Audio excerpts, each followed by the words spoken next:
அறிவோம். அனைவருக்கும் நமஸ்காரம். இப்போ நம்ம பார்த்து கொண்டிருக்கிற வகுப்பு மனம். இப்போ இந்த மனம் அப்படிங்கிறது ஆத்மாவின் அதிசய சக்தி அப்படிங்கிறத நம்முடைய பண்டைய ரிஷிகள், ஞானிகள் சொல்றாங்கன்னு பார்த்தோம். அவங்க எப்படி சொல்றாங்க அப்படின்னா, சித்தே மனோநாம தாரங்கமாலா.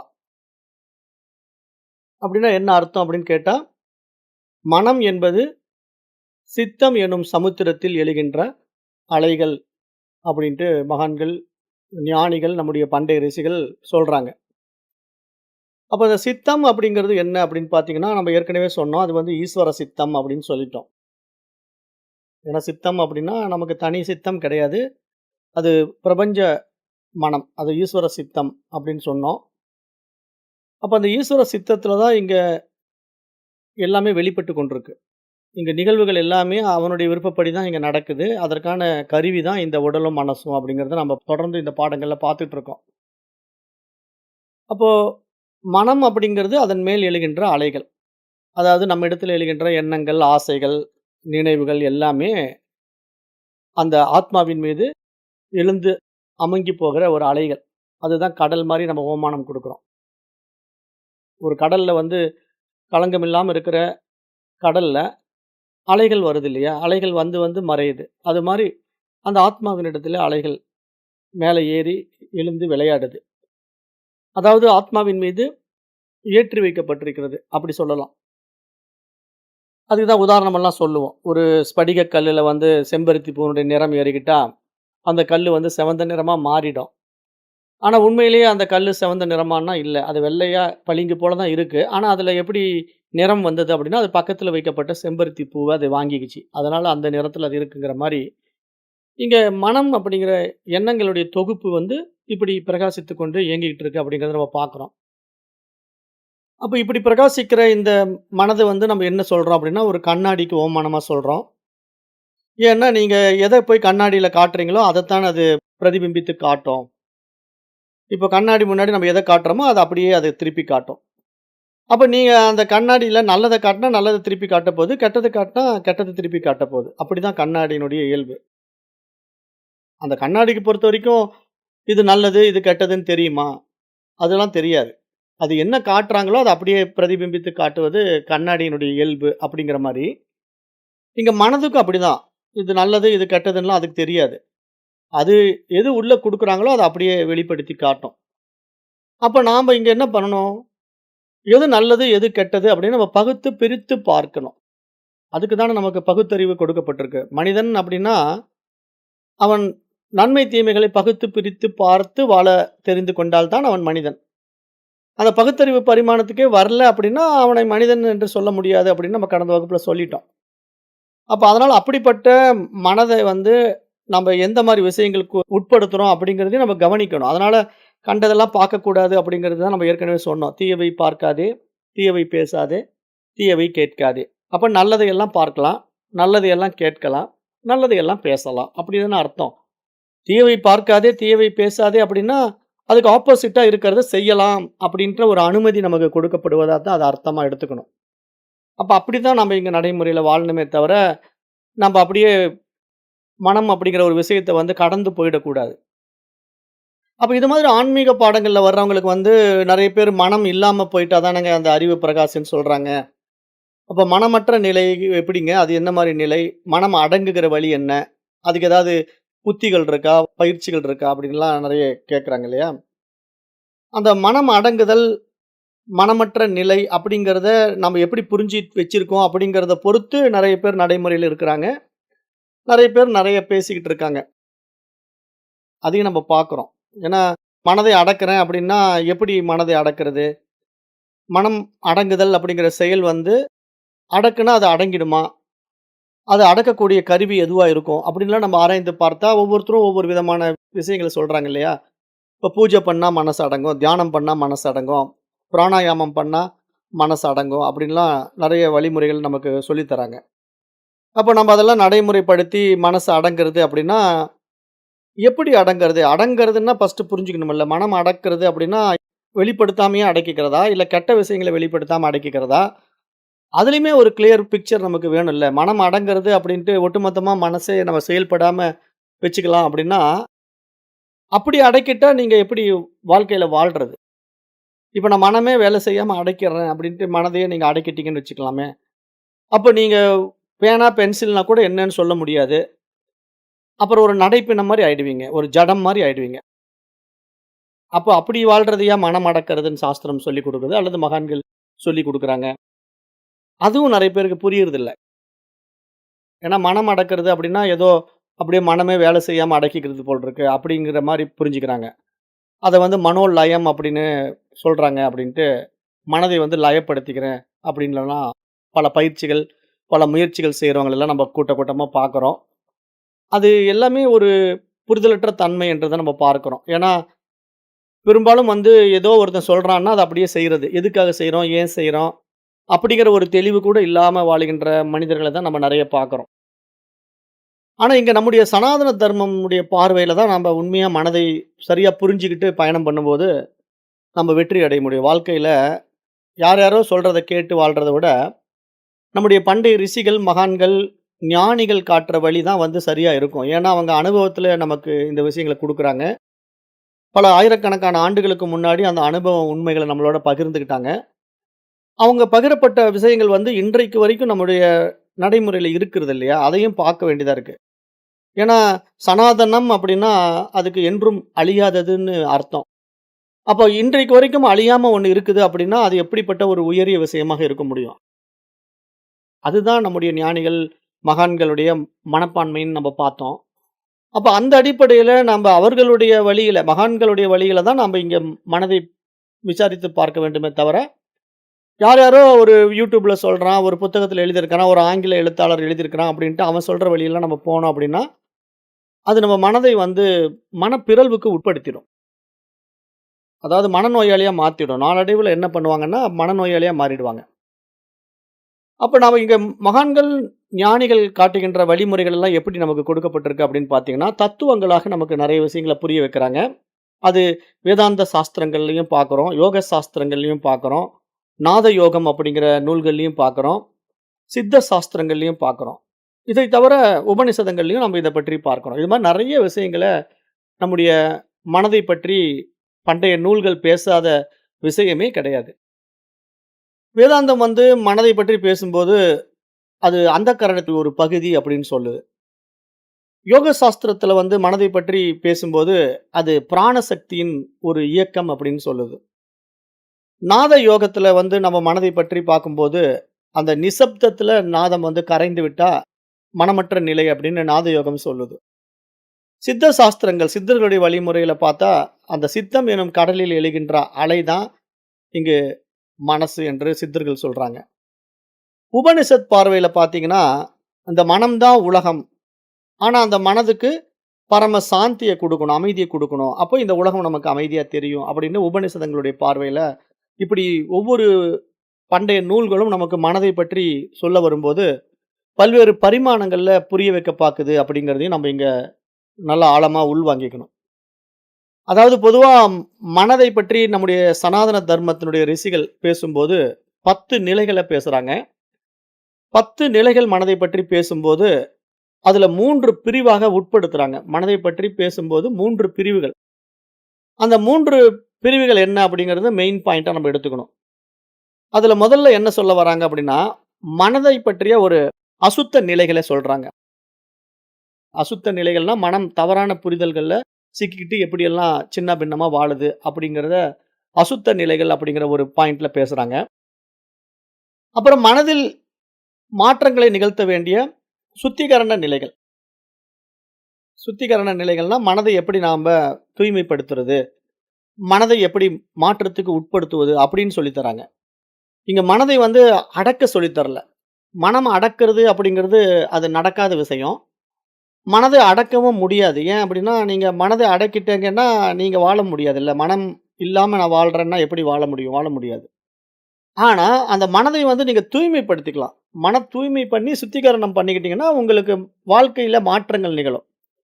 அதாவது தவறான வழியில போகாம, முறையான நேர்மையான வழியில நம்ம வாழ்ந்து நிம்மதியான மனநிலையோட நாம இந்த உலகத்த அணுகலாம். அது மனதுக்கான சுத்திகரண நிலை என்று 2வது பகுதியா நம்ம பார்க்கிறோம். 3வது அந்த மனம் வந்து அந்த ஆத்மாவோடு ஒன்றாகுகின்ற பரம நிலையை பற்றி பேசும். இங்க நம்முடைய சனாதன தர்மம் இந்த 3 நிலைகள முக்கியத்துவப்படுத்தி பேச வருது. அசுத்த நிலை, மனதின் அசுத்த நிலைங்கிறது 1, மனதின் சுத்திகரண நிலை என்பது 2, மனதின் பரம நிலை என்பது 3. இந்த 3 பாயிண்ட்ட நம்ம மறந்துறக்கூடாது. ஞாபகம் வச்சுக்கங்க. மனம் வந்து அசுத்த நிலையில இருக்கிறது ஒரு விஷயம். மனதை சுத்திகரிப்பு பண்றது 2வது விஷயம். மனதை பரம நிலைக்கு உயர்த்துவது. இது 3வது விஷயம். இந்த 3 நிலைகள்ல நம்ம மனதை எப்படி எப்படி கையாள போறோம் அப்படிங்கிறது தான் இங்க நம்ம இந்த மனம் அப்படிங்கிற பாடத்திட்டத்துல பார்த்துட்டு இருக்கோம். இப்ப மனதினுடைய 10 நிலைகள வந்து நம்முடைய சனாதன தர்ம ரிஷிகள் சொல்லும்போது, அது சமஸ்கிருத மொழியில தான் இருக்கும். ஏன்னா, அது வந்து பண்டைய ரிஷிகளுடைய வார்த்தைகளா இருக்கிறதுனால தமிழ் வார்த்தை கிடையாது அதெல்லாம். நான் ஃபர்ஸ்ட்டு சமஸ்கிருத மொழியில சொல்லப்பட்ட அந்த மனதினுடைய அந்த 10 நிலைகள சொல்றேன். அப்புறம் அதுக்கான விளக்கங்களும் தரேன். இப்ப மனதினுடைய 10 நிலைகள் என்ன அப்படின்னா, சுப்த மனம். அதாவது சுத்தன் கிடையாது. சுப்தா. சுப்த மனம், விசுப்த மனம், முக்த மனம், ஏகாக்கிர மனம், நிரோத மனம், சாந்த மனம், சாந்ததர மனம், லய மனம், ஸ்திதப்பிரக்ஞ நிலை மனம் என்று இப்படி ஒவ்வொன்றா நமக்கு சொல்லிக்கிட்டே வரும்போது, கடைசியா 10வது நிலையில துரியா மனம் என்று 10 நிலைகள நமக்கு மனதை வந்து சுட்டிக்காட்டுறாங்க நம்முடைய பண்டைய ரிஷிகள். இப்போ இதெல்லாம் வந்து ரொம்ப ஆழமான மனதை பற்றிய உண்மைகள். அதாவது இதை வந்து எந்த நூல்களும் பேசாது. எந்த ஆங்கில எழுத்தாளர்களும் பேச மாட்டாங்க. எல்லாம் தனித்தனியா தான் பேசுவாங்க. இங்க வந்து இந்த 10 நிலைகள நம்முடைய பண்டைய ரிஷிகள் வந்து ஒட்டுக்கா சொல்றாங்க. அத 3 நிலைகள்ல வகுத்து குடுத்துருக்காங்க. அது அசுத்த நிலையில இருக்கக்கூடிய மனமும், சுத்திகரண நிலையில இருக்கக்கூடிய மனமும், பரம நிலையில இருக்கக்கூடிய மனமுமாக 3 நிலைகள்ல மனதை பிரிச்சு குடுத்து, அத 10 நிலைகள்ல எப்படி ஸ்டெப் பை ஸ்டெப்பா ப்ராசஸ் ஆகுது அப்படிங்கிறத நமக்கு சொல்றாங்க. இப்ப சுப்த மனம் அப்படின்னா, அலைப்பாயும் மனம். அதாவது சுப்தா அப்படிங்கிற வார்த்தைக்கு வந்து அலைப்பாயுதல்னு அர்த்தம் சான்ஸ்கிரிட்ல. அதாவது எப்பயுமே மனசு வந்து ஒரு நிலை கொள்ளாம, எதையாவது பிடிக்கிறேன், அத செய்றேன், இத செய்றேன் அப்படின்ட்டு ஆர்ப்பாட்டமா இருக்கும் இல்லையா? அதுக்கு வந்து சுப்த மனம்னு பேரு. இப்ப இந்த சுப்த மனம் என்ன பண்ணும்னா, பொதுவா மனிதர்களிடத்துல எப்படி பயன்பாட்டுல இருக்கும் அப்படின்னு பார்த்தீங்கன்னா, ஆசை, கோபம், விருப்பு, வெறுப்பு அப்படிங்கிற நிலைகள்ல செயல்பாட்டுல இருக்கும். அதாவது ஒரு பாடல் கூட இருக்குல்ல, "ஆசை, கோபம், களவு கொள்பவன், மனித வடிவில் மிருகம்" அப்படின்ட்டு "ஆறு மனமே ஆறு, ஆண்டவன் கட்டளை ஆறு" அப்படின்ட்டு ஒரு பாடல் இருக்கு. சிவாஜி கணேசனுடைய பழைய படம் ஆண்டவன் கட்டளைல. அப்ப இந்த மனம் வந்து அப்படிதான். அதாவது அலைப்பாய்கின்ற மனதுல வந்து ஆசை இருக்கும், கோபம் இருக்கும், விருப்பு, வெறுப்பு இருக்கும். இதெல்லாம் வந்து அலைப்பாயும் மனம். அப்ப இந்த மாரி மனதை வந்து மகான்கள் எப்படி சொல்றாங்கன்னா, அந்த சமுத்திரத்தில் எழுகின்ற ஒரு புயல் அலை அப்படிங்கிறாங்க. ஒரு சமுத்திரம் இருக்கு. அந்த சமுத்திரம் வந்து அப்படியே அசையாம இருக்கு. அது நல்ல நிலையில அடையாளம். ஆனா, அதே சமுத்திரத்தில கடற்கரை ஓரத்தில அலைகள் வருது. அது அப்படியே அன்றாட எழுந்து மறைகின்ற ஒரு நிகழ்வு. அது மாரி இப்ப நம்ம இடத்திலேயும் மனம் இருக்கு. ஆனா, நம்முடைய இருக்கிற மனம் வந்து நம்முடைய நிகழ்வுல அன்றாட செயல்கள செஞ்சுகிட்டு இருக்கு. அது பரவால்ல. அது என்ன காரணம்? சமுத்திரத்தில சாதாரண அலைகள் வர்ற மாரி. அப்ப அது சித்தத்தில் ஏற்படுகின்ற சராசரி சலனம் என்று பார்க்கலாம். ஆனா, சுனாமி வருதுன்னா, யோசனை பண்ணி பாருங்க. கடல்ல அலை வருது. ஆனா, அந்த அலை வந்து சுனாமியா மாறுது. அப்ப பிரம்மாண்டமான அலையா மாறி, அப்படியே ஊருக்குள்ளலாம் வந்து அழிக்குதுன்னா, அத நம்ம ஏத்துக்குவோமா? அப்ப கடலினுடைய சீற்றமா பார்க்குறோம் இல்லையா? சுனாமிங்கிறது. அது மாரி மனதிலயும் சீற்றங்கள் வெளிப்படுது இல்லையா? அதத்தான் இங்க சுப்த மனம் என்று மகான்கள் சொல்றாங்க. அதாவது சமுத்திரத்தில் எழுகின்ற ஒரு புயல் அலை போல இதை ஒப்பீடு செய்யப்படுகிறது தான் சுப்த மனம். அப்ப இந்த மனசினுடைய நிலைப்பாடு என்ன அப்படின்னு புரிஞ்சுக்கிட்டீங்கன்னா, ஆசை, கோபம், விருப்பு, வெறுப்பு அப்படிங்கிற இந்த ராக தேசங்கள்ல சிக்கிக்கிட்டு இருக்கோம். இது வந்து நடைமுறையில நெறைய பேருக்கு இருக்கும். இதுதான் முதல்ல 10 நிலைகள்ல முதல் நிலை. அடுத்தது விஷுப்த மனம் அப்படின்னு ஒன்று இருக்கு. இந்த விஷுப்த மனம் அப்படின்னா எப்படின்னா, அந்த சுப்தாங்கிற அலைப்பாயும் தன்மையில இருக்காது. சில நேரங்களில் அமைதி அடையும். சில நேரங்களில் குழப்பம் அடையும். அது வந்து விசுப்தி மனம்னு பேரு. விசுப்தி மனம்னா, அதாவது அப்படியே அமைதியாயிடுச்சு அப்படின்னு சொல்லவும் முடியாது. ரொம்ப ஆர்ப்பாட்டமா இருக்கு அப்படின்னு சொல்ல முடியாது. அப்படியே 2ம் கெட்டானா இருக்கும். இப்படியும் அப்படியும் கொஞ்சம் ஆசிலேஷன் ஆகும். ஒரு டைம் பார்த்தா அமைதியாகும். ஒரு டைம் பார்த்தீங்கன்னா ஆர்ப்பாட்டமா இருக்கும். இந்த 2க்கும் மத்தியில அப்படியே குழப்பத்த அடையும். அது அப்புறம் மீண்டும் மீண்டும் பழைய பதிவுகள எடுத்துட்டு வந்து எழுச்சி பண்ணி பார்க்கும். இது மாரி மனம் வந்து ஒரு இருமை தன்மையில, ரெட்ட நிலையில இருக்கு. அதாவது சாந்தமும், அசாந்தமும் மாறி மாறி வரும். அமைதியும், ஆர்ப்பாட்டமும் கலந்து இருக்கிற மனதுக்கு பேர் வந்து விசுப்த மனம் அப்படின்னு சொல்லப்படுது. இது வந்து மனதினுடைய 2வது நிலை. 3வது முக்த மனம்ன்று சொல்லுது. அதாவது இந்த முக்தா அப்படின்னா, நீங்க நெனைக்கிற மாரி ஏதோ அப்படியே ஞானத்த அடைஞ்சுட்டோம், அதான் முக்தி போல் இருக்குன்னு அப்படி நெனைச்சுக்க கூடாது. முக்த மனம் அப்படின்னா, இங்க அறியாமையில் மூழ்கிய மனம் என்று இந்த இடத்துல பொருள். அதாவது முக்தான்னு பேர் அதுக்கு. மனம் அறியாமையில் மூழ்கிய நிலை. அதாவது மூடத்தனமான மனசு. மனசு இருக்கும். ஆனா, அந்த மனசு என்ன பண்ணும்னா, மூட நம்பிக்கைகள சிக்கிக்கும். அதாவது இந்த உண்மை தன்மையை உணர விருப்பப்படாது. அதாவது எடுப்பார் கைப்பிள்ளை மாரி ஒவ்வொருத்தன் ஏதாவது சொல்லிட்டு இருப்பான். அதையெல்லாம் செஞ்சுகிட்டு இருக்கும். மற்றவர்களால் ஏற்றி வைக்கப்படுகின்ற விஷய சுகங்கள்ல மாட்டிக்கும். பெரும்பாலும் மூட விஷயங்கள்ல நாட்டம் காட்டும். அது மாரி ஒரு நிலைக்கு வந்து முக்த மனம் அப்படின்னு பேரு. இது வந்து மூட நிலை அப்படின்னு மகான்கள் சொல்றாங்க. இது மாரி நெறைய பேருக்கு மனசு இருக்கு. அந்த மாரி மனமும் நடைமுறையில பார்க்குறோம். இவர்களுக்கு வந்து ஞானம் புரியாது. ஞானம் வந்து ஏறாது. மூடர்களுக்கு வந்து எப்பயுமே உயரிய விஷயங்கள உள்வாங்க முடியாது. அப்படி நெறைய பேர் இருக்காங்க. அவங்க இந்த மாரி ஒரு மனநிலை உள்ள மனிதர்கள நம்ம பார்க்குறோம். அப்புறம் 4வது நிலை வந்து ஏகாக்கிர மனம். ஏகாக்கிரம் அப்படின்னா ஒருமித்த மனசு. அதாவது மனம் வந்து அலைப்பாயாது. ஒரு நிலையில நிக்கும். அதாவது ஒரு விஷயத்த கரெக்ட்டா செய்யும். அதுல தடுமாற்றம் இருக்காது. அத நம்ம எப்படி சொல்லலாம்? அந்த நிகழ்கால மனம், நிகழ்வுல பயணம் பண்ணக்கூடிய மனத்த வந்து நம்ம ஏகாக்கிர மனம் என்று சொல்லலாம். ஆனா இந்த மாரி ஏகாக்கிர நிலையில ஒரு மனம் வந்துடுச்சு அப்படின்னா, அந்த மனம் தான் தன்னுடைய சக்திய முழுமையாக வெளிப்படுத்தத் தொடங்கும். அந்த மனதினிடத்திலிருந்து தான் நடைபெறுகின்ற செயல்கள் எல்லாம் நல்ல செயலா மாறும். அந்த ஏகாக்கிர மனம் வந்து எந்த செயல செய்தோ, அந்த செயல் ஒரு பெர்ஃபெக்ட்டா இருக்கும். அதுல குளறுபடி நடக்காது, குழப்பங்கள் நடக்காது, தவறு நடக்காது. ஏன் அப்படின்னா, அது ஒருமித்த மனமா இருக்கிறதுனால. அப்ப நாம இந்த ஒருமித்த மனநிலை அடையணும் அப்படிங்கிறது தான் நெறைய பேர் முயற்சி பண்றாங்க. ஆனா அவங்க முயற்சிகள், பயிற்சிகள் எல்லாம் ஏன் பண்றாங்க அப்படின்னா, அவங்களுக்கு அது மனத ஒருநிலைப்படுத்த போறேன், நான் தியானம் பண்ணா ஒருநிலைப்படுத்திடுறேன் அப்படின்னு நெனச்சுக்கிட்டு உட்கார்ந்து தியானம் பண்றாங்க. அப்ப அத தியானம் பண்ற வரைக்கும் ஒருமித்த மனநிலையில இருக்கலாம். அதாவது எந்த ஒருமித்த மனநிலைன்னா, அத தியானம் பண்றேன் அப்படிங்கிற அந்த ஒரு நிலையில அவங்க இருக்கலாம். ஆனா, அந்த தியானம் கலைஞ்சு எழுந்த உடனே அவங்க வாழ்க்கை முறை மாறுறதையும் நம்ம பார்க்குறோம். அப்போ அது ஏகாக்கிர மனமா அப்படின்னா, அப்படி சொல்ல முடியாது. ஏகாக்கிர மனம் அப்படிங்கிறது தற்காலிகமா வந்து போகுது இல்லையா? அப்படி வரக்கூடிய மனச வந்து நம்ம எந்த மனதோட ஒப்பிடலாம்னா, அந்த விசுப்த மனத்தோட தான் ஒப்பிட முடியும். விசுப்த மனம் மாரி சில நேரங்கள்ல அமைதிக்கு வரும். அப்புறம் சில நேரங்கள்ல ஆர்ப்பாட்டத்துக்கு போயிடும். அப்ப நீங்க தியானம் பண்ணும்போது அமைதிக்கு வரும். தியானம் முடிஞ்ச உடனே நீங்க மீண்டும் பல ஆர்ப்பாட்டத்துக்குள்ள போயிடுவீங்க இல்லையா? அதுக்கு வந்து இந்த ஏகாக்கிர மனத்தோட ஒப்பீடு செய்ய முடியாது. ஏகாக்கிர மனம் அப்படிங்கிறது நிகழ்காலத்தில் பயணம் செய்வது. அதாவது இப்ப நம்ம என்ன செஞ்சுகிட்டு இருக்கிறோமோ, அதுல மட்டும் இருக்கிறது. இதுக்கு பேரு ஏகாக்கிர மனம். ஏக்கம்னா ஒன்று. அப்ப அந்த அடிப்படையில இங்க இந்த மகான்கள் சொல்லக்கூடிய வார்த்தைகள நம்ம இங்க பார்க்கிறோம். இதை வந்து நெறைய நம்முடைய பண்டைய நூல்கள் பேசுது. இத பதஞ்சலி யோக சூத்திரம் இதைப் பற்றி நல்லா விரிவாவும் பேசியிருக்கு. அதே மாரி இன்னொரு மனம் இருக்கு. நிரோத மனம் அப்படின்னு. நிரோதம் அப்படின்னு நம்ம கேள்விப்பட்டிருக்கோம். அது வந்து பதஞ்சலி யோக சூத்திரம் சொல்லும். சித்த விருத்தி நிரோதகா அப்படின்னு ஒரு வார்த்தை. அதுதான் பதஞ்சலி யோக சூத்திரத்திலேயே ஹைலைட்டான மந்திரம். சித்த விருத்தி நிரோதகா. சித்தத்தில் உள்ள விருத்திகளை தடுப்பது அப்படிங்கிறதுக்கு பேர் வந்து நிரோத மனம். அதாவது இங்க நிரோதம் அப்படின்னா தடுத்தல் அப்படின்னு அர்த்தம். இப்ப தடுத்தலுக்கும், அடக்குதலுக்கும் வித்தியாசம் இருக்கு. நல்லா புரிஞ்சுக்கணும். அதாவது மனதை வந்து அடக்குறேன் அப்படிங்கிறதுக்கு மெத்தட் வேற. மனதை தடுக்கிறேன் அப்படிங்கிறதுக்கு மெத்தட் வேற. இப்ப இங்க வந்து பதஞ்சலி யோக சூத்திரம் சொல்றது வந்து சித்த விருத்தி நிரோதகா. அதாவது மனதை தடுப்பது. எந்தெந்த விஷயங்கள்ல போகக்கூடாது அப்படிங்கிறத சரியா கையாள தெரிஞ்சு கொண்டா, அது வந்து தடுத்தல் அப்படிங்கிற அடிப்படையில நிரோத மனம் என்று இங்க 5வது நிலைய இந்த மனதை பற்றி நம்முடைய சனாதன தர்மத்தில் வருகின்ற ஞானிகள், பண்டைய ரிஷிகள் சொல்லித் தராங்க.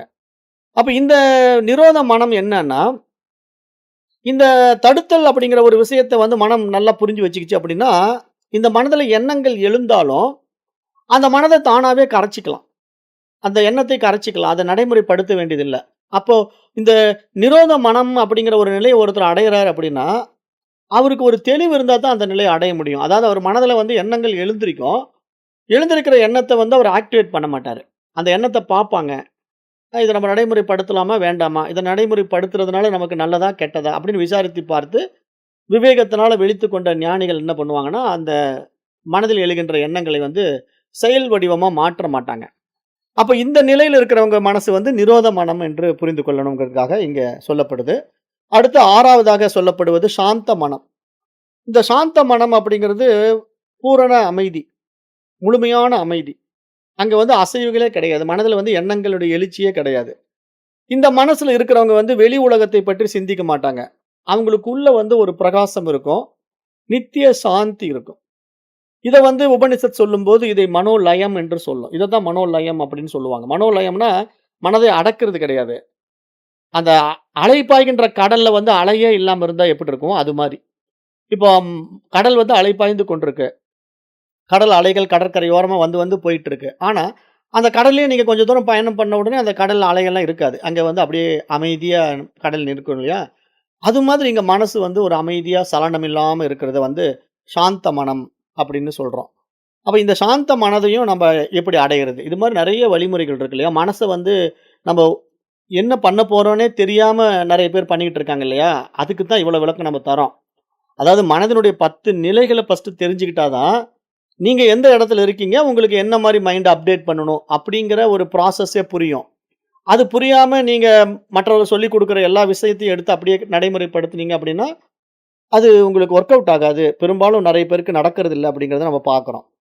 இப்போ 10 நிலைகள்ல இப்ப இந்த 6வது நிலை வந்து சாந்த மனம். ஞாபகம் இது இருக்கா? ஒவ்வொன்னா சொல்லிர்றேன். முதல்ல மனம் வந்து சுப்த மனம். அப்புறம் 2வது விசுப்த மனம். 3வது முக்த மனம். 4வது ஏகாக்கிர மனம். 5வது நிரோத மனம். 6வது இப்ப சாந்த மனம் வந்துட்டோம். இப்ப 7வது சாந்ததர மனம். இந்த சாந்ததர மனம் அப்படிங்கிறது கிட்டத்தட்ட மனமே இல்ல. அங்க வந்து மனமற்ற நிலை. அதாவது அங்க ஆழ்ந்த அமைதி. அது ஒரு உயர் பரிமாண நிலை. மனதின் வந்து ஒரு உயர் பரிமாண நிலை தான் சாந்ததர மனம்னு சாஸ்திரம் சொல்லும். அங்க வந்து பார்த்தீங்கன்னா, கிட்டத்தட்ட மனம் மறைந்து, அந்த சித்தம் மட்டும் பிரகாசித்துக் கொண்டிருக்கின்ற நிலைப்பாடு. அப்படின்னா என்ன? சித்தம் பிரகாசிக்குதுன்னா, ஆத்மாவினுடைய பிரகாசம், அந்த அறிவினுடைய பிரகாசம் தான் நமக்கு வெளிப்பட்டுக் கொண்டிருக்கும். அப்ப அங்க வந்து மனம் வந்து நான் செய்கிறேன். இது என்னுடைய செயல் அப்படிங்கிற அந்த ஈகோலாம் அங்க இருக்காது. சாந்ததர மனதுல வந்து அந்த அமைதியான மனதின் மேம்பட்ட நிலையில, தானாவே ஒரு அறிவு அங்க வெளிப்பட்டு பிரகாசிக்கும். அதுக்கு தான் சாந்த தரமணம் என்று பெயர். அதாவது இதத்தான் மகான்கள் அடையணும்னு சொல்றாங்க. ஏன்னா, இப்ப நீங்க ஏதோ அமைதி அடையப் போறேன், ஆழ்ந்த நிலைக்கு போறேன் அப்படின்ட்டு போய் எங்கேயோ ஒளிஞ்சுக்கிறது கிடையாது. மனத வந்து ஒடுக்கிக்கிறது கிடையாது. உங்க மனம் வந்து அந்த அறிவா பிரகாசிக்கணும். அதுதான் நம்ம அடைய வேண்டிய இலக்கு. அது பிரகாசிச்சா இந்த உலகத்துக்கு உபயோகமா இருக்கும். நீங்க வந்த நோக்கம் வந்து உபயோகமா இருக்கும். இல்லன்னா பயனற்ற வாழ்க்கையா முடியும். ஏன்னா பெரும்பாலான மனிதர்கள் வந்து பயனற்ற வாழ்க்கை வாழ்ந்து தானே மரணத்த தழுவுறாங்க. அத வந்து யார் சொல்றா? திருவள்ளுவரே சொல்றார்ல. திருவள்ளுவருடைய திருக்குறள் என்ன சொல்லும்னா, "தோன்றிற் புகழொடு தோன்றுக, அஃதிலார் தோன்றினும் தோன்றாமை நன்று." அதாவது உலகத்துல நீங்க புகழோடு தோன்றுங்க அப்படின்னா, என்ன மாரி புகழ்? இந்த உலகத்துக்கு பயனுள்ளவனாக நீங்க வாழ்ந்த ஒரு புகழ் அடையணும்.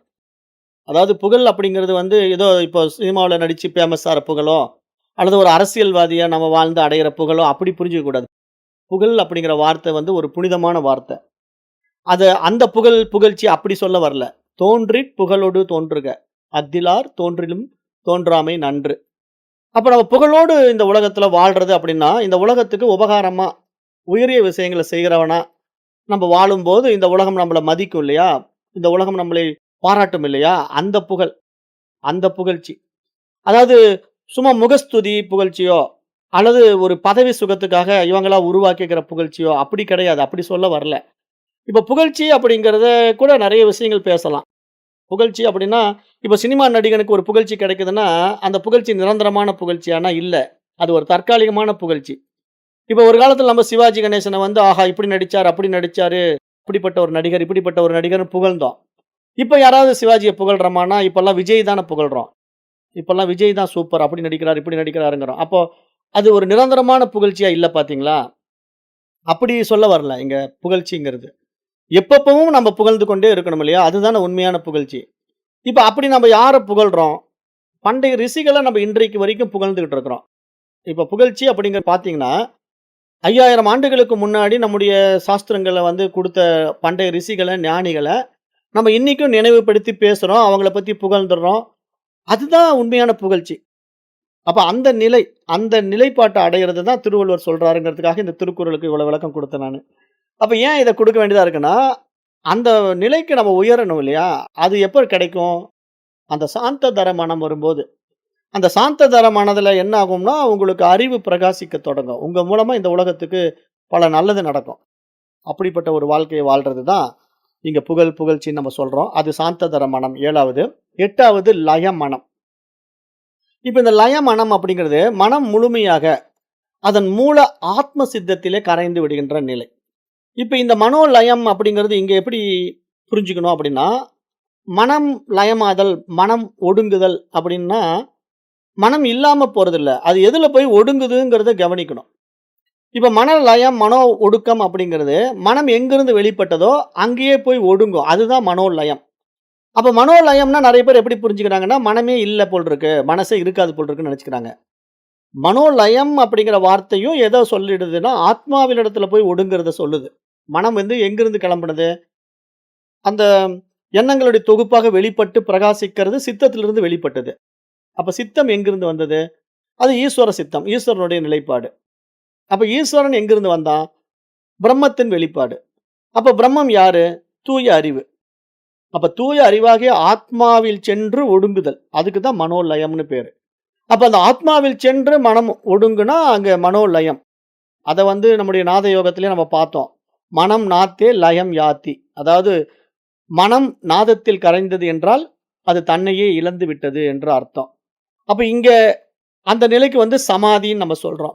மனோலயத்த வந்து சமாதி அப்படின்னு சொல்றோம். இப்ப இந்த வார்த்தைகள் எல்லாம் நெறைய பேருக்கு புரியறதில்ல. அதாவது மனோலயம், சமாதி அப்படின்னா, அது ஏதோ அப்படியே நிஷ்டையில போயிடுறது போல் இருக்கு. சமாதின்னா அப்படியே நாம அப்படியே கண்ண மூடிட்டு, அப்படியே ஒரு குகைக்குள்ள போய் உட்காந்துக்கிறது போல் இருக்கு. அப்படி மாரி புரிஞ்சுக்கிறாங்க. அல்லது மனோலயம் அப்படின்னா, மனமே இல்லாம போயிடுறது அப்படி புரிஞ்சுக்கிறாங்க. ஆனா, இங்க அதனுடைய உண்மையான மீனிங் என்ன அப்படின்னா, சமாதி அப்படிங்கிறதே வந்து சமம் கூட்டல் ஆதி. பிரிக்கணும். சமம் கூட்டல் ஆதி. அப்ப ஆதியோடு நீங்க சமமாவது. அது சமாதின்னு பேரு. அப்ப நீங்க ஆதியோடு சமமாயிட்டீங்கன்னா, அந்த தூய அறிவோடு சமமாயிட்டீங்கன்னு அர்த்தம். அப்ப நீங்க ஆத்மாவா மாறிட்டீங்க. நீங்க பிரம்மமா மாறிட்டீங்க. அப்ப நீங்க தூய அறிவாக மாறிட்டீங்கன்னு அர்த்தம். அததான் மனோலயம், சமாதி அப்படிங்கிற வார்த்தையில சாஸ்திரம் சொல்லுதே தவிர, மனோலயம் அப்படின்னா மனசே இல்லாம அப்படியே பித்து பிடிச்சவனாட்டம், கோமா ஸ்டேஜ்ல இருக்கிறவனாட்டம் ஆயிடு அப்படின்னு அர்த்தமா எடுத்துக்க கூடாது. ஏன்னா மனோலயம் அப்படின்னா நெறைய பேர் அப்படி எடுத்துக்கிறாங்க இல்லையா? மனசே இல்லப்பா அவன் அப்படியே அமைதிக்கு போயிட்டாரு அப்படின்ட்டு. அப்படியெல்லாம் அமைதிக்கு போ முடியாது. அப்படி போயிட்டான்னா அவன் வந்து கோமா நோயாளின்னு தான் சொல்லணும். அப்படி இருக்கிற கோமா நோயாளிக்கு வேணா மனசு இருக்காது.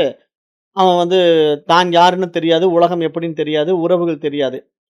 அது பிரயோஜனமே இல்ல. அதாவது அந்த மாரி ஒரு நிலை வந்து வாழ்வதற்கு பயனற்ற நிலை இல்லையா? அந்த நிலைக்கு வந்து முக்கியத்துவம் குடுத்து சாஸ்திரம் பேசாது. அத நல்லா நீங்க புரிஞ்சுக்கணும். அப்ப அதனால இங்க சமாதி அனுபவம் அப்படிங்கிறத தான் நீங்க மனோலயம்னு புரிஞ்சுக்கணும். அப்புறம் அடுத்தது 9வது நிலை வந்து ஸ்தித பிரக்ஞ நிலைன்னு சொல்லும். இப்ப இந்த ஸ்தித பிரக்ஞ நிலை வந்து அருமையான நிலை. இது வந்து பகவத்கீதை பேசும். பகவத்கீதை. இந்த ஸ்தித பிரக்ஞ நிலை தான் நம்ம எல்லோரும் இங்கேயும் வாழும்போது அடையக்கூடியது. இது என்னன்னா, மனம் இருக்கும். ஆனா அந்த மனதுல வந்து அசைவு இருக்காது. அத பகவத்கீதை அழகா சொல்லும். அந்த பகவத்கீதையினுடைய 2வது அத்தியாயத்தினுடைய 55வது மந்திரம். அருமையான மந்த்ரா. அது வந்து பகவான் ஸ்ரீகிருஷ்ணன் வந்து அர்ஜுனனுக்கு உபதேசம் குடுக்கும்போது பேசுவாரு. ஒவ்வொன்னா சொல்லிக்கிட்டே வருவார். புரிய வைப்பார். "அர்ஜுனா நீ எங்க சிக்கிக்கிட்டு இருக்க? நீ நினைக்கிற மாரி உறவுகள் எப்படி? உலகம் எப்படி? அப்படின்னு நீ புரிஞ்சு வாழ்ந்துக்கோ." அப்படின்ட்டு நெறைய உபதேசங்கள பகவான் ஸ்ரீகிருஷ்ணன் வந்து அர்ஜுனனுக்கு சொல்றதுல, நம்ப பகவத்கீதைய ஆழ்ந்து படிச்சோம்னா புரிஞ்சுக்கலாம். அத நம்ம இப்ப பார்க்கலாம். 2வது அத்தியாயத்தினுடைய 55வது மந்திரம். அத சொல்லிட்டு அதனுடைய விளக்கம் தரேன். ஸ்ரீ பகவான் உவாச்ச பிரஜஹாதி யதா காமான் சர்வான் பார்த்த மனோகதான் ஆத்மன்யே ஆத்மனா துஷ்டஹ ஸ்தித பிரக்னஸ்ததோச்யதே. இந்த பகவான் என்ன சொல்றாருன்னா அர்ஜுனன் கிட்ட, அர்ஜுனா, ஒருவன் மனதை துன்புறுத்தும் புலன்களின் அனைத்து சுயநல ஆசைகளையும், வேட்கைகளையும் நிராகரித்து, சுயத்தை உணர்ந்து திருப்தி அடையும்போது, அத்தகைய நபர் ஆழ்நிலையில் இருக்கிறார் என்று பார்க்கப்படுகிறது. அப்படிங்கிறது தான் இந்த பகவத்கீதையினுடைய இந்த மந்திரத்தினுடைய பொருள். 2வது அத்தியாயத்தினுடைய 55வது மந்த்ரா, ஸ்லோகா. அதாவது ஒருவன் மனதை புலன்கள்லிருந்து விடுவிச்சுக்கணும். புலன்களுடைய ஆசைகள்ல போய் சிக்கக்கூடாது. புலன்கள் கண்ணு ஒண்ணு பார்த்தா அத விரும்பும், காது ஒண்ணு கேட்டா அத விரும்பும், மூக்கு ஒண்ணு நுகர்ந்தா அத விரும்பும். இப்படி புலன் நுகர் பொருட்கள்ல இருக்கக்கூடிய உண்மை தன்மைய ஒருத்தன் நிராகரித்து, தன்னுடைய சுயத்தை உணர்ந்து திருப்தி அடைகின்ற பொழுது, அத்தகைய நபர் அந்த ஆழ்நிலை அமைதியில் இருக்கிறார் என்று பார்க்கப்படுகிறது என்று இங்க பகவத்கீதையினுடைய இந்த மந்திரம் நமக்கு சொல்லுது.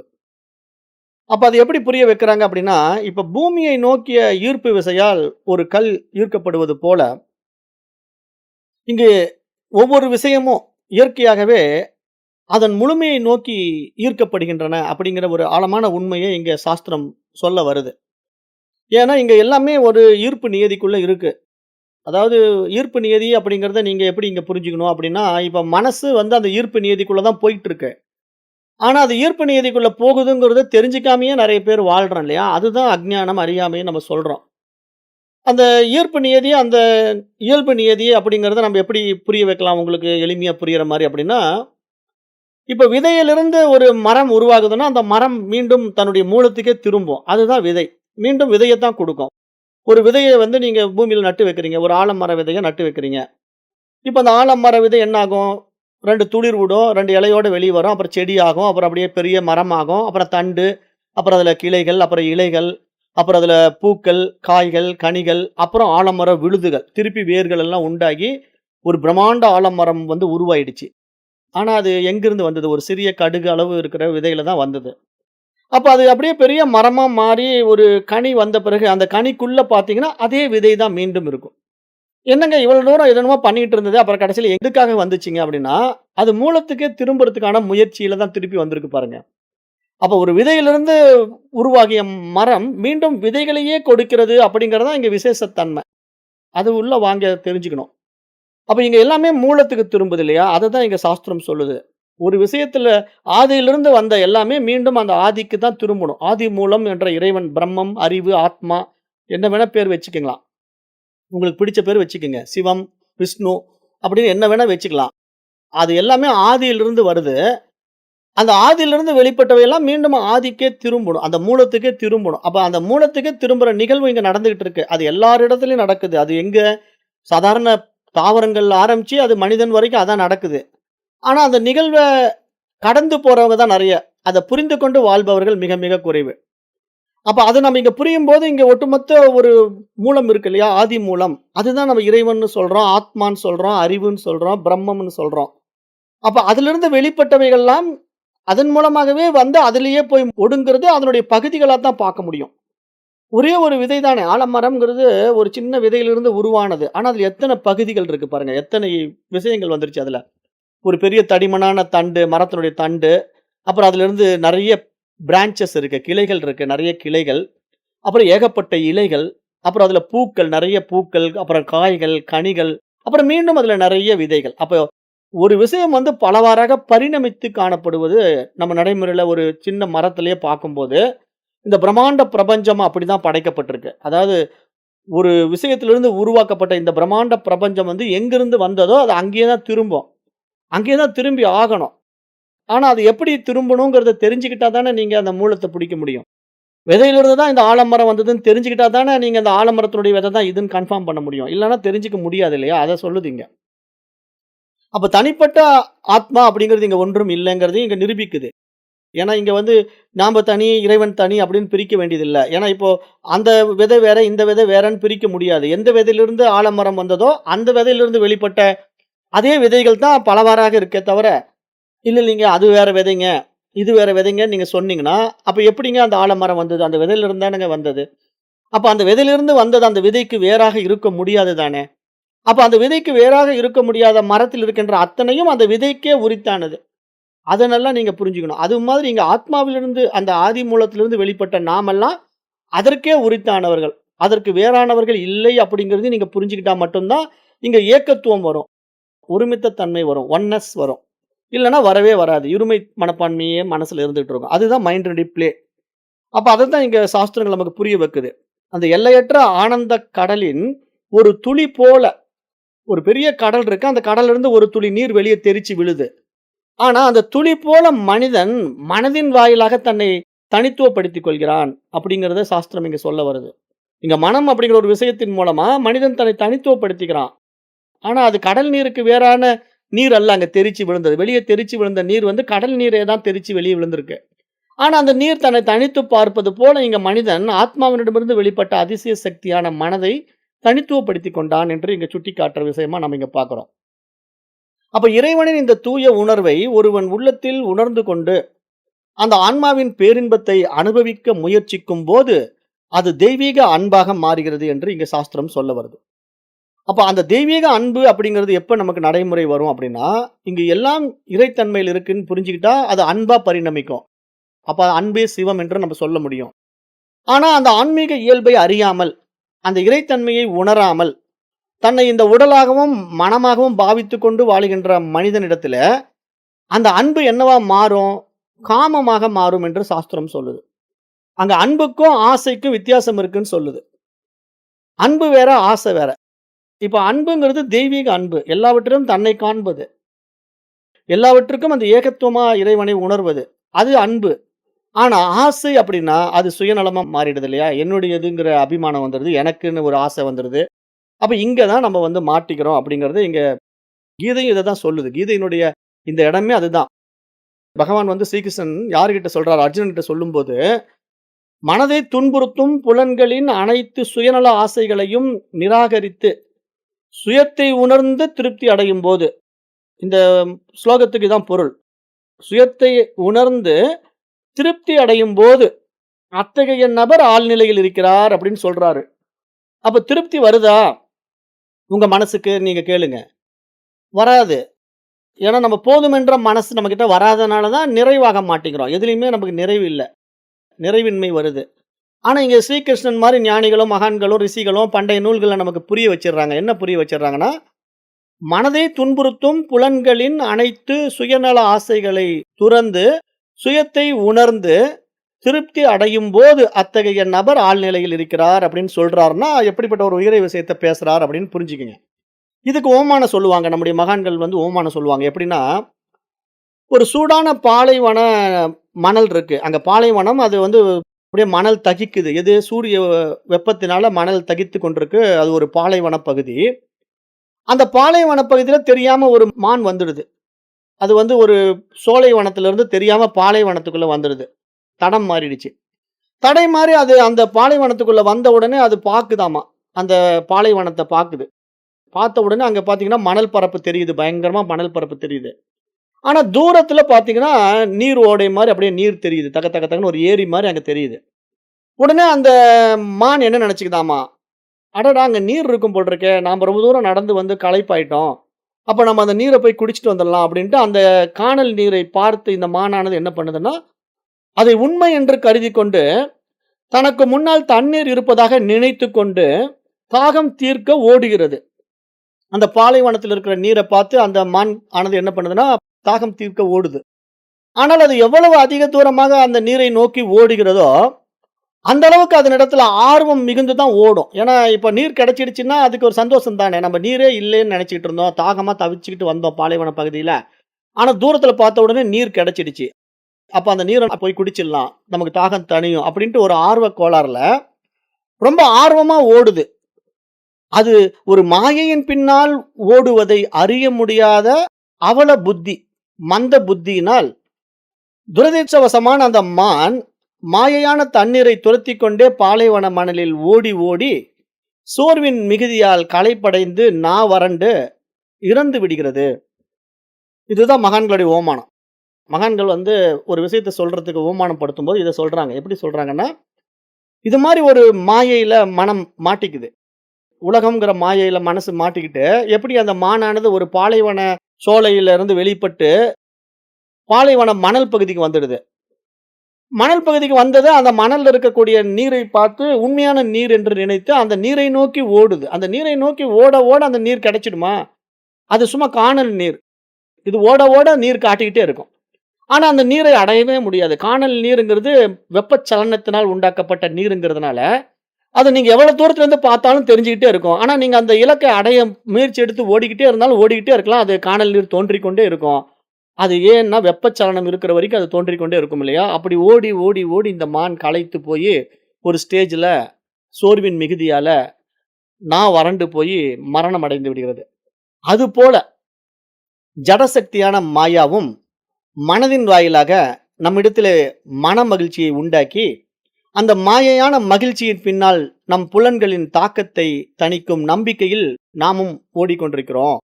ஆனால் அப்படி ஒருவன் எவ்வளவு முயற்சி செய்தாலும் மகிழ்ச்சி அவனிடமிருந்து மேலும் மேலும் மறைந்து கொண்டே தான் இருக்குமே தவிர, உண்மையான மகிழ்ச்சி அவனிடத்திலே உண்டாகாது என்று இங்க சாஸ்திரங்கள் நமக்கு சுட்டிக்காட்டுறது தான், இப்ப நம்ம மனம் அப்படிங்கிற விஷயத்துல பேசிட்டு இருக்கோம்.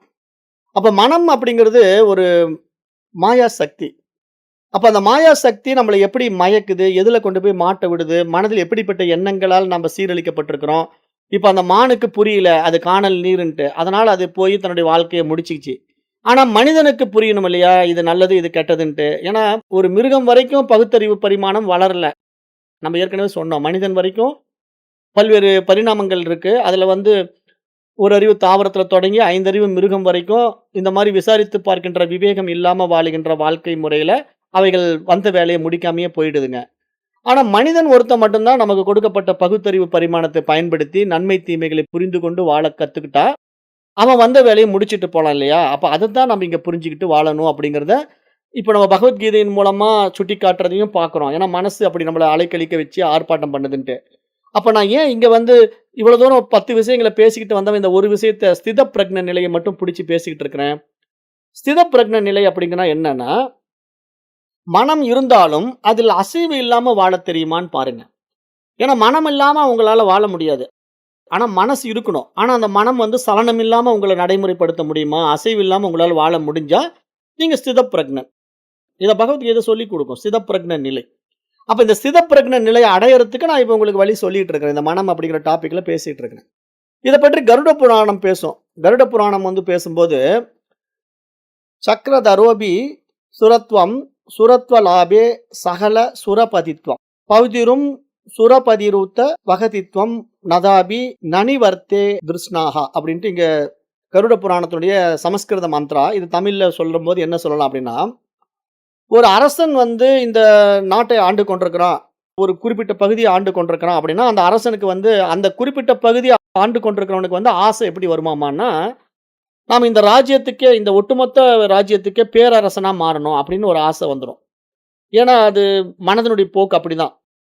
ஒரு குறிப்பிட்ட ராஜ்யத்தை ஆண்டு கொண்டிருப்பவனுக்கு வந்து அது பத்தாது. அவனுக்கு என்னன்னா, நான் பெரிய பேரரசனா மாறணும். எல்லா ராஜ்யத்தையும் என்னுடைய கட்டுப்பாட்டுக்குள்ள கொண்டு வரணும். அப்படின்னு ஆசைப்படுவான் இல்லையா? அதுதான் அவனுடைய விருப்பம். அப்படி ஒரு பேரரசன் இருக்கிறான்னு வச்சுக்கங்களேன். ஒரு ராஜாவுக்கு பேரரசன் ஆகணும்னு ஆசை. ஆனா, இது மாரி எல்லா ராஜ்யங்களையும் தனக்குள்ள வச்சுக்க வாழ்ந்து கொண்டிருக்கிற ஒரு பேரரசன் இருக்கிறான்னா, அவனுக்கு என்ன ஆசை இருக்கும் தெரியுமா? அவன் இந்த பூமிங்கிற உலகத்தையே விட்டு தேவலோகத்தையே நம்ம ஆண்டா நல்லா இருக்குமேன்னு அவன் நினைப்பானாமா. அதாவது இத வந்து யாரு கருட புராணம் பேசுது. கருட புராணம் சொல்லுது. அதாவது ஒட்டுமொத்த உலகத்தையே ஆண்டு கொண்டிருக்கிற ஒரு பேரரசனுக்கு, இந்த உலகம் ஆண்டா போதுங்கிற ஆசை திருப்திப்படுறதில்ல மனசு. அடுத்தது என்ன நினைக்கிறான்னா, சரி நாம இந்த உலகத்தையே ஆண்டாச்சு. இன்னும் அடுத்து தேவலோகத்த ஆண்டு பார்க்கலாமே. சொர்க்கலோகத்த ஆண்டு பார்க்கலாமேன்னு ஆசைப்படுறான். அப்படி ஒரு ஆசை அவனுக்கு வரும். சரி அப்படி சொர்க்கலோகத்துல ஆண்டு கொண்டிருக்கிற அரசனுக்கு எப்படி ஆசை வரும்னு பார்த்தீங்கன்னா, இப்ப நம்ம சொர்க்கலோகத்த ஆண்டு கொண்டிருக்கிறவன் தேவலோகத்தினுடைய அரசன் யாருங்க? இந்திரன் தானே. அப்ப இந்திரன் வந்து எப்படின்னா, தேவலோகத்தை ஆண்டு கொண்டிருக்கிறான். அவன் தேவலோகத்தையே ஆண்டு கொண்டிருக்கிற இந்திரனுக்கு எப்படி தெரியுமா ஆசை வருமாமா? நம்ம பிரம்மாவா மாறிட்டா நல்லா இருக்கும்னு நினைப்பானாமா. அதாவது இந்திரலோகம் விட பிரம்மலோகம் பெரிய விஷயம் இருக்கா இல்லையா? அதனால நம்ம இந்திரலோகமா இந்த மாரி ஒரு உலகத்த விட நம்ம ஒட்டுமொத்த இந்த படைப்புக்கே நம்ம கர்த்தாவா மாறிட்டா, இன்னும் நல்லா இருக்குமே. நம்ம பிரம்மவா இருந்தா பிரம்மலோகத்தையே ஆளலாமே அப்படின்னு அவன் ஆசைப்படுவானாமா. அப்ப இது மாதிரி ஆசைக்கு ஒரு அளவே இல்ல அப்படிங்கிறது எங்க சாஸ்திரம் சொல்லுது. ஆசைக்கு அளவில்லாம மனிதன் வந்து எது கிடைத்தாலும் அந்த நிறைவு தன்மையை அடைய மாட்டான். அதாவது பூரண திருப்தி போதும் என்ற மனசுக்குள்ள வரமாட்டான் இல்லையா? ஆனா, அந்த போதும் என்ற மனசு வரும்போது மட்டும் தான் அவன் வந்து நிறைவாகுறாங்கிறத இங்க சாஸ்திரம் பூடகமா சுட்டிக்காட்டும். அத நம்ம பழமொழியிலேயே நம்ம சொல்லுவோம் இல்லையா? "போதும் என்ற மனமே பொன் செய்யும் மருந்து" அப்படின்லாம் நம்ம பேசுவோம். நம்ம நடைமுறையில பேசும்போது எல்லாருக்கும் சொல்லுவோம். "போதும் என்ற மனமே பொன் செய்யும் மருந்துன்ட்டு." அப்ப எப்படி புரிஞ்சுக்கணும் பாருங்க. ஒரு மனசுக்கு வந்து போதும்னு ஒரு திருப்தி வந்துட்டா, அது தங்கத்தையே உருவாக்கக்கூடிய ஒரு விஷயமா இருக்குன்னா, அப்ப இருக்கிறதுலயே விலையுயர்ந்த பொருள் நம்ம இப்ப தங்கமா தானே பார்க்குறோம். தங்கம் தானே இன்னைக்கு ரூ. 1,00,000 போயிடுச்சு. அப்ப ரூ. 1,00,000 விலைக்கு போயிடுச்சுன்னா, இன்றைக்கு விலை உயர்ந்த பொருள் தங்கம். 1 பவுன் ரூ. 1,00,000க்கு வித்துக்கிட்டு இருக்கு அப்படின்னா, அப்ப இன்றைக்கு வந்து மக்களால் மதிக்கப்படக்கூடிய அதிக விலை வாய்ந்த பொருள் வந்து தங்கமா இருக்கு. அப்ப அப்படிப்பட்ட தங்கத்தையே உண்டாக்குகின்ற ஒரு விஷயம். அதாவது தங்கம் தான் வேல்யூ பொருள். அதையே உண்டாக்கும்னா, அது எப்படி உண்டாக்கும்? போதும் என்ற மனசு தான் உண்டாக்க முடியும். போதும் என்ற மனசு தான் பொன் செய்யும் மருந்து. அப்ப அது எப்படி நடக்கும்? அங்க போதும்ங்கிற மனம் எப்போ வரும்? அது எப்போ மனசு நிறைவாகும்? அப்ப நம்ம மனதை பற்றி முழுமையா புரிஞ்சுக்கும்போது தான் அது நிறைவாக்க முடியும். இல்லன்னா நிறைவாக்க முடியாது. அப்ப அத இங்க வந்து மகான்கள் சொல்லி நமக்கு புரிய வைக்கும்போது, பல வழிகள்ல, பல உபநிஷதங்கள்ல, பல பாடல்கள்ல நமக்கு புரிய வச்சுக்கிட்டே இருக்காங்க. அப்ப ஒருவன் மனதை ஜட மயக்கங்களிலிருந்து விலக்கி, புலன்களின் ஆசைகளை துறக்க கற்றுக்கொள்ளும்போது, அத்தகைய நபர் ஆன்மாவின் உள்ளார்ந்த பேரின்பத்துடன் தொடர்பு கொண்டு, அந்த ஆழ்நிலையில் இருக்கின்றார். ஆசைகளை துறந்தவன் கடவுளைப் போல ஆகிவிடுகின்றான் என்று தான் உபநிஷதமும் சொல்கிறது என்று நம்ம பார்க்கிறோம். எல்லாமே ஒரே விஷயத்த தான் பேசும். பகவத்கீதையும் அததான் பேசுச்சு. இப்போ கருட புராணமும் அததான் பேசுனது. கருட புராணம் வேற ஆங்கிள்ல சொன்னது. ஆசைக்கு அளவில்ல, மனிதனுடைய ஆசைக்கு அளவில்லன்னு கருட புராணம் சொல்லிடுச்சு. உபநிஷத்து அதையே தான் சொல்லுது. இப்படிதான் சொல்லும். எல்லாமே வந்து இங்க மனிதன் வந்து இந்த மாரி சுயநல ஆசைகளை இதயத்திலிருந்து நீக்கிவிட்டால், ஜடப்பொருளால் கட்டப்பட்ட அந்த ஜீவாத்மா என்ற பிறப்பு, இறப்புங்கிற சங்கிலியிலிருந்து விடுபட்டு, தெய்வீகமான அறத்தை அடைகின்றான். அந்த உயரிய நிலையை அடைகின்றான் அப்படின்ட்டு இங்க சொல்லும்போது, நம்ம இங்க என்ன புரிஞ்சுக்கணும்? இந்த புலன்களின் போக்கில் நம்ம போகாம, சுயநல ஆசைகள விட்டுவிட்டு, அந்த உண்மை தன்மைய நம்ம உணர்வது தான் இங்க நம்ம அடைய வேண்டிய இலக்கு அப்படிங்கிறத இங்க ஸ்திதப்பிரக்ஞன் அப்படிங்கிற நிலையில நம்முடைய பண்டைய ரிஷிகள் பேசுறாங்க.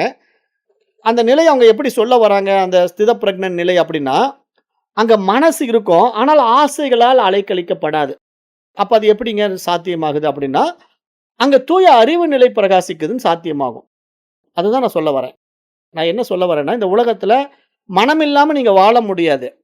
அப்ப மனமற்ற நிலைங்கிறது என்னங்க அப்படின்னு சொல்லிட்டு நான் அப்படியே எங்கேயோ ஒரு குகையில போய் ஒளிஞ்சுக்கிட்டுங்களா? அப்படின்லாம் ஒளிஞ்சுகிட்டு நீங்க ரொம்ப நாளைக்கு இருக்க முடியாது. அப்ப நீங்க இந்த உலகத்துல எல்லாமே செய்யலாம். எல்லா விவகாரமும் நீங்க செஞ்சுட்டு இருக்கலாம். ஆனா, அந்த விவகாரத்தினுடைய உண்மை தன்மைய உணர்ந்துட்டீங்கன்னா, உங்களுக்கு அதுல ஆசைகள் இருக்காது. ஏன்னா, நம்ம வேதாந்த பாடம் படிக்க வரும்போதே நம்ம முதல்ல வைராக்கியம் அப்படிங்கிற ஒரு டாபிக் நம்ம பேசுனோம். போன சப்ஜெக்ட் அதான். அப்ப வைராக்கியம்னு டாபிக்க பேசும்போது, வைராக்கியம்னா அதுக்கு உண்மையான மீனிங் என்ன அப்படின்னு சொல்லும்போது, பற்றற்ற நிலை அப்படின்னு சொல்லிக் குடுத்தோமா, அப்ப உடனே நெறைய பேர் என்ன நினைப்பாங்கன்னா, இதுக்கு தாங்க நான் வேதாந்தமே படிக்க வரலன்றேன்.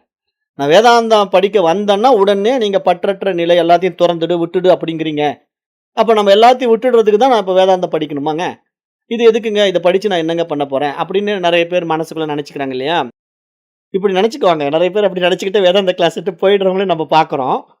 ஆனா, அவங்க என்னன்னா, அத அரைகுறையா புரிஞ்சுக்கிறாங்க. அதாவது ஒரு விஷயத்த வந்து முழுமையா நம்ம சொல்லி குடுக்குற வரைக்கும் கேட்கறதுக்கு உண்டான பொறுமை இல்ல அவங்க கிட்ட. அதத்தான் நம்ம வந்து ஃபர்ஸ்ட்டே சொல்லிடுவோம். சாதன சதுஷ்டயம் அப்படின்ற 4 தகுதிகளோட நீங்க வந்தீங்கன்னா தான் இது புரியும் அப்படிங்கிறதுக்காக தான் முதல்ல வைராக்கியமே ஆரம்பிக்கிறோம். ஆனா, அது என்னன்னு முழுமையா கேட்கணும்ல. வைராக்கியம் அப்படின்னா பற்றற்ற நிலை. இப்ப பற்றற்ற நிலை அப்படின்னா என்னன்னா, இங்க நீங்க எல்லாத்தையும் துறந்துடுங்கங்கிறது எந்த அடிப்படையில சொல்ல வரோம்? எனக்கு பொண்டாட்டி புள்ள வேண்டாம், எனக்கு சொத்து சுகம் வேணாம், எல்லாத்தையும் விட்டுடு. காவி வேஷ்டி கட்டிட்டு வா. அப்படியே நீ எல்லாம் ஒரு கோமணத்தோடு வந்துரு. அப்பதான் வந்து உனக்கு ஆன்மீக வாழ்க்கை அப்படின்னு அப்படி சொல்லிக் குடுக்குதா? பற்றற்ற நிலை அப்படின்னா, அப்படி சாஸ்திரம் சொல்லவே இல்ல. அப்படி நீங்களா அப்படி ஒரு முடிவு எடுத்துக்கிட்டா, அதுக்கு நாம என்ன செய்ய முடியும்? நெறைய பேர் அப்படித்தான முடிவு எடுத்துக்கிறாங்க. அவங்களா ப்ரீ டிட்டர்மினேஷனுக்கு தயாராயிடுறாங்க. ஒரு விஷயத்த பார்த்த உடனே, அப்படி ஒரு முடிவு எடுத்துக்கிறாங்க. இப்ப நாத யோகம் அப்படிங்கிற ஒரு புக்கு நானு போட்டிருந்தேன். நாத யோகம்ங்கிற டாபிக்கும் வந்து நம்ம எடுத்தோம். அதுல ஒரு படம் போட்டிருந்தோம். ஒரு பாம்பு வந்து அப்படியே அந்த நிலவ கவ்வுற மாரி. அப்ப இங்க வந்து அத பார்த்த உடனே குண்டலினி சக்தின்னு நெறைய பேர் நெனச்சுக்கிறாங்க. இப்ப அந்த நாத யோகம் வகுப்பு படிச்சவங்களுக்கு தெரியும். அங்க குண்டலினி சக்தி பத்தி நம்ம பேசவே கிடையாது. அப்ப என்னன்னா, இவங்களா ஒரு தீர்மானம் பண்றாங்க பார்த்தீங்களா? அதுதான் தவறான புரிதல்னு நம்ம சொல்றோம். தவறான புரிதல் அப்டின்னா, நெறைய பேர் இப்படி ஒரு விஷயத்த அவங்களா முன்னாடியே ஒரு தீர்மானம் பண்ணிக்கிறது. இது இப்படிதான் எனக்கு தெரியும். இவ்வளவுதானே, இத தானே சொல்ல வர்றீங்க. பற்றற்ற நிலைன்னா நீங்க எல்லாத்தையும் துறந்துடுன்னு சொல்ல வர்றீங்க. அவ்வளவுதானே அப்படின்னு நினைச்சுக்க கூடாது. நீங்க பற்றற்ற நிலை அப்படிங்கிறத ஸ்தித பிரக்ஞ நிலைன்னு நீங்க பகவத்கீதை பேசும். ஸ்தித பிரக்ஞ நிலைன்னா மனம் இருக்கும். ஆனா அந்த மனதில் அசைவு இருக்காது. அது எப்படிங்க மனம் இருந்து அசைவு இல்லாம இருக்கும்? உண்மைத்தன்மை புரியும். அதாவது இங்க நம்ம எதன் மீது பற்று வைக்கிறோமோ, அந்த பொருள் உண்மையிலேயே எப்படிப்பட்டது அப்படிங்கிற அதனுடைய உண்மைத்தன்மையை உங்களுக்கு சுட்டிக்காட்டுட்டா, அதன் மீது தானாவே உங்களுக்கு பற்று போயிடும். நீங்க ஒண்ணும் பற்ற விடவே வேண்டாம் அப்படின்னு தான் நம்ம சொல்றோம். நீங்களா போய் இப்ப எனக்கு இத விட்டுடுங்க, அத விட்டுடுங்கன்னு சொன்னா விட்டுடுவீங்களா? விட்டுட முடியுமா உங்களால? விட்டுட முடியாதுங்கிறேன் நானு. இப்ப நீங்க வேதாந்த பாடத்துக்கு வரீங்க. எல்லாத்தையும் விட்டுடுங்க, கோமணம் கட்டிட்டு வாங்க அப்படின்னா வந்துருவீங்களா? அப்படி வர முடியாது. அப்ப அப்படி இங்க சாஸ்திரம் சொல்லல. நெறைய பேர் அது புரியாம அப்படிதான் போய்க்கிட்டு இருக்காங்க.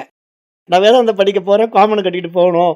ஏன்னா ரமணர் அப்படித்தானே கோமணம் கட்டிட்டு இருந்தாரு. அப்ப நம்மளையும் கோமணம் கட்டிட்டு வர சொல்றாங்க போல இருக்கு அப்படின்ட்டு. அப்படி இங்க சொல்லல. பற்றற்ற நிலை அப்படிங்கிறது, இந்த பொருளினுடைய உண்மை தன்மைய, நிலையாமை உங்களுக்கு புரிஞ்சிடுச்சு அப்படின்னா, மனசு தானாவே அதிலிருந்து விடுபட்டுடும். அப்படி விடுபடுவது தானே மகா மிருத்யுஞ்ச மந்த்ராவும் நம்ம சொல்றோம்.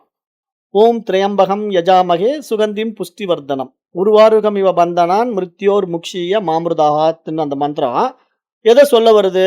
அந்த வெள்ளரி பழத்திலிருந்து அந்த கொடி விலகுவது போல. இப்ப மற்ற பழங்கள் எல்லாம் என்ன பண்ணும்? கிளையிலிருந்து தானா புடுங்கிட்டு விழும் இல்லையா? இப்போ ஒரு ஆப்பிள் பழுத்துச்சுன்னா, அது தானா கிளையிலிருந்து புடுங்கிட்டு விழும். ஒரு கொய்யாப்பழம் பழுத்துச்சுன்னா, தானா கிளையிலிருந்து அதுவா புடுங்கிட்டு தான் விழும். ஆனா வெள்ளரி பழம் மட்டும் புடுங்கிட்டு விழாது. ஏன்னா, அது ஏற்கனவே மண்ணுலயே படுத்துக்கிட்டு இருக்கிறதுனால, அது விடுவிச்சுக்கிட்டு விழுவறதுக்கான வாய்ப்பே இல்ல. அது பூமியிலேயே இருக்கு. அதனால என்ன பண்ணும்னா, அந்த வெள்ளரி பழத்திலிருந்து கொடி வந்து விலகி போகும்.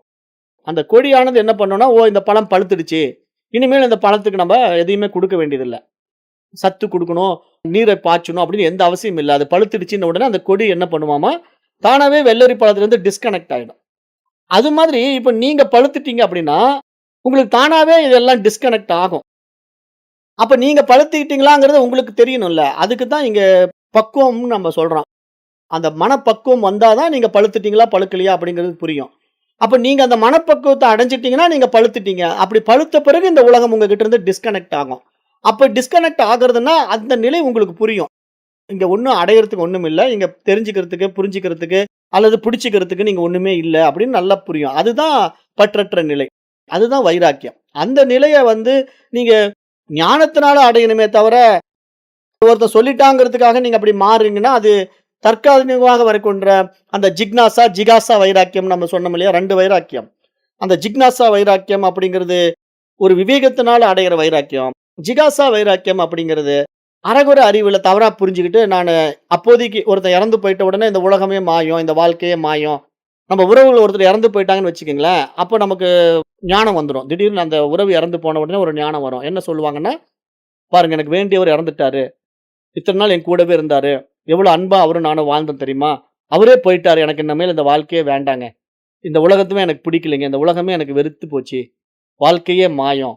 எல்லாம் மாயா." அப்படி இப்படின்னு பயங்கரமா டயலாக் விடுவாங்க. அந்த 16 நாள் சாமி கும்பிடுற வரைக்கும். அப்புறம் 16ஆம் நாள் சாமி கும்பிட்டு சொந்தக்காரங்கலாம் போன பிறகு, அப்புறம் இவங்க இயல்பா வாழ ஆரம்பிச்சு 1 வருஷம் போன பிறகு பார்த்தீங்கன்னா, "ஆஹா! இதுவல்லவா உலகம்" அப்படின்னு சொல்றாங்கன்னு நான் சொன்னேன்ல கடந்த பாடத்துல. அதே மாரி தான் இப்போ. அதுக்கு வந்து ஜிகாசா வைராக்கியம். இப்படி நீங்க போனீங்கன்னா பற்று விட முடியாதுல்ல. அப்ப இங்க ஜிக்னாசா வைராக்கியம் அப்படின்னா, புரிந்து கொண்டு விடுவது. நீங்க இது என்னன்னு உண்மை தன்மைய புரிந்து கொண்டு விடுவதற்கு பேர் தான், இங்க உண்மையான பற்றற்ற நிலை வைராக்கியம். அதுக்கு தான் ஸ்தித பிரக்ஞ நிலை. ஸ்தித பிரக்ஞ நிலைய பத்தி நான் இவ்வளவு தூரம் பேசுறேன். 9வது பாயிண்ட். மனம் இருந்தாலும் அதில் அசைவு இல்லை. அதுதான் சிதப்பிரக்ஞ நிலைன்னு புரிஞ்சுக்கங்க. அடுத்தது 10வது மனதை பற்றி பேசும்போது, அது துரிய மனம் என்று சாஸ்திரம் சொல்லுது. இப்ப துரிய மனம் அப்படிங்கிறத வந்து நம்முடைய நவநாத சித்தர்கள் வந்து அமனஸ்கம்னு சொல்லுவாங்க. அமனஸ்கம்னா மனசுக்கு ஆப்போசிட் வேர்டு அமனஸ். மனஸ் அப்படின்னா அது எண்ணங்களின் தொகுப்பு. அமனஸ் அப்படின்னா அங்க எண்ணங்களே இல்ல. அங்க ஒன்றுமே இல்லாத நிலை. யத்ர மனோ லயமேதி அத்ரேவ பிரக்ஞா பிரகாசத்தே. இது உபனிஷத் சொல்ற வார்த்தை. அதாவது மனம் கரைந்திடும் இடத்தில் தான் ஞானம் பிரகாசிக்கின்றது அப்படின்னு இதுக்கு அர்த்தம். அப்ப மனம் அற்ற நிலை, மனம் கரைந்து விடுகின்ற நிலை, அமனஸ்க நிலை அப்படின்னா என்ன? அதுக்கு பேர் தான் துரியம்னு அர்த்தம். இப்ப அந்த துரியம் அப்படின்னா என்ன நிலை தெரியுங்களா? அங்க மனம் இல்ல. அங்க அறிவு இருக்கிற நிலை. அங்க வந்து மனம் வந்து அப்டேட் ஆயிடும். மனசு வந்து மனமா இருக்காது. அது ஏற்றி வைக்கப்பட்ட எண்ணங்களில் சிக்கிக்கிட்டு, இது உயர்ந்தது, இது தாழ்ந்தது, இது நான் விரும்புறேன், இத வெறுக்கிறேன் அப்படிங்கிற அந்த இருமைகள் இல்லாத, அந்த ஏகாக்கிர நிலையை அடைஞ்சு, அங்க தன்னையே தான் உணர்ந்து தன்மயமாதல் ஒரு நிகழ்வு நடக்கும். அந்த இடத்துல வந்து மனமற்ற நிலையாகும். அந்த மனமற்ற நிலை வந்து தூய அறிவு பிரகாசிக்கின்ற ஒரு நிலைப்பாடு தான் துரியம் என்று இங்க சாஸ்திரம் சொல்லும். அப்ப இது மாரி ஒரு 10 நிலைகள்ல நம்முடைய மனசு வந்துங்க இருக்கு. இப்ப இந்த 10 நிலைகள்லயும் நம்ம வந்து இந்த மனச 3ஆ பிரிச்சு வச்சிருக்கோம். அத நம்ம ஆரம்பத்திலேயே சொன்னேன். 3ஆ பிரிச்சிருக்கிறது என்ன அப்டின்னா, முதல்ல நான் சொல்லும்போது என்னென்ன சொன்னேன்? அசுத்த நிலை, மனதினுடைய அசுத்த நிலைகள் ஒரு பாயிண்ட்டு. அப்புறம் மனதை வந்து சுத்திகரண நிலை. எப்படி மனதை தூய்மைப்படுத்திக் கொள்வது அப்படிங்கிற ஒரு நிலை இருக்கு. அது 2வது பாயிண்ட்டு. 3வது பரம நிலை. அந்த பரமனும், இறைவனும், நானும் அந்த ஆதியும், நானும் ஒன்று அப்படிங்கிற அந்த சமாதி நிலை. அது 3வது. இந்த மாரி 3 பிரிவா நம்ம வந்து மனசை பிரிச்சு பார்த்து, அத 10 நிலைகள்ல நம்ம பயணம் பண்ணி பார்க்குறோம். இப்ப நான் இன்னைக்கு சொல்லியிருக்கிற இந்த விஷயங்கள நீங்க ஆழ்ந்து கவனிச்சு பார்த்து, இப்ப நீங்க சுத்த மனம் இருக்கீங்களா? விசுப்த மனத்துல இருக்கீங்களா? முக்த மனத்துல இருக்கீங்களா? ஏகாக்கிர மனத்துல இருக்கீங்களா? நிரோத மனத்துல இருக்கீங்களா? சாந்த மனமா? சாந்ததர மனமா? லய மனமா? ஸ்திதப்பிரக்ஞ மனமா? அல்லது துரிய மனமா? இப்படின்னு ஒரு 10 ஸ்டேஜ்ல நீங்க எந்த ஸ்டேஜ்ல இருக்கீங்க அப்படின்ட்டு நீங்களே உங்கள விசாரணை பண்ணி பார்த்து, அதுல நீங்க எந்த நிலையிலிருந்து அடுத்து எந்த நிலைக்கு அப்டேட் ஆகணும் அப்படிங்கிறத புரிஞ்சுகிட்டு நீங்க இந்த மனச கையாள கத்துக்கிட்டீங்க அப்படின்னா, நீங்களும் தெய்வமாகலாம். மனிதனும் புனிதனாகலாம் அப்படிங்கிறது எங்க சாஸ்திரம் சொல்லிக் குடுக்குது. ஏன்னா, இங்க மனம் அந்த அறிவா பிரகாசிக்கிற நிலையில உங்களுக்கு எல்லாம் அறியும் அறிவாக நீங்க இருக்கிறது உங்களுக்கு புரியும். அப்ப இங்க இந்த மாரி மனம் வந்து ஒரு பரிணாமத்த அடையுது அப்படிங்கிறத நம்ம எப்படி ஷார்ட்டா பார்க்கணும்னா, அது எப்படி பார்த்துக்கலாம்? சுப்தம், விசுப்தம், முக்தம், ஏகாக்கிரம், நிரோதம், சாந்தம், சாந்ததரம், லயம், ஸ்திதப்பிரக்ஞம், துரியம். இப்படிதான் 10 ஸ்டேஜ் இருக்கு. மைண்டுக்கு உண்டான 10 ஸ்டேஜ். இந்த 10 ஸ்டேஜ் என்னென்ன அப்படிங்கிறத பராபரம் டெலகிராம்ல அனுப்புறேன். அந்தந்த நிலை என்னன்னு பார்த்து வச்சுக்கங்க. இதுல நீங்க யார் யார் எந்த நிலையில இருக்கிறீங்க, நீங்க எப்படி அப்டேட் ஆக போறீங்க அப்படிங்கிறத உங்களுக்குள்ளேயே முடிவு பண்ணுங்க. அதுக்கப்புறம் அடுத்து நம்ம எப்படி போலாம் அப்படிங்கிற அடுத்த ஸ்டேஜ் நான் உங்களுக்கு சொல்லித் தரேன். அப்ப இன்றைக்கு நீங்க இத புரிஞ்சுக்கங்க. புரிஞ்சுகிட்டு அதாவது ஒரு மான் எப்படி வந்து பாலைவனத்துல இருக்கிற நீரை நோக்கி உண்மை நீர் என்று மயங்கி போகுதோ, அது மாரி நம்ம மாயை அப்படிங்கிற இந்த மனசினுடைய விளையாட்டிலிருந்து எப்படி வெளிய வரணும், எப்படி விழிச்சுக்கணும், அப்படி விழிச்சுக்கிட்டா நமக்கு என்ன அனுபவங்கள் நிகழும் அப்படிங்கிற அரிய உண்மைகளை எல்லாம் நம்ம போக போக பார்க்க போறோம். அத நானு இன்னும் விரிவாவே பேசப் போறேன். ஏன்னா, அது வந்து திரிபுட்டி நிலைகளையும், நம்ம மனத வந்து கடந்து அந்த அறிவ நம்ம எப்படி பிரகாசிக்கணும் அப்படிங்கிறதையும், இந்த சாஸ்திரத்தினுடைய அடிப்படையில பார்க்கலாம். அடுத்த வகுப்புல பார்க்கலாம். இப்ப நான் நேரம் கருதி வகுப்ப நிறைவு செய்றேன். நன்றி. ஓம் தத் சத்.